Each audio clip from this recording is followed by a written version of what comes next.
చుంచు, Pinky, Rocky మరియు చిన్ని కేవలం నిధిని మాత్రమే కాదు, అంతకంటే విలువైన జీవిత సత్యాన్ని తెలుసుకున్నారు. ఐక్యమత్యమే మహాబలం. రాకీ వాసన పసిగట్టడం, పింకీ చురుకుదనం, చుంచు పట్టుదల. ఇలా అందరూ తమ తమ శక్తులను కలిపి విజయం సాధించడం గొప్ప విషయం. నిజమైన సంపద బంగారం, వజ్రాల కంటే జ్ఞానం, తాళపత్ర గ్రంథం మరియు ప్రకృతి విత్తనాలు మిన్న అని మీరు చెప్పిన తీరు బాగుంది. అరుణాచల యాత్ర.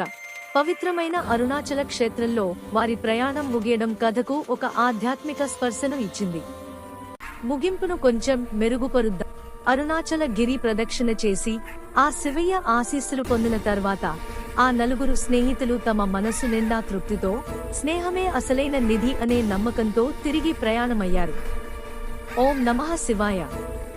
ఈ కథకు ఒక చిన్న నీతి మోరల్. లోకంలో స్నేహాన్ని మించిన నిధి లేదు, ప్రకృతిని మించిన ఆస్తి లేదు.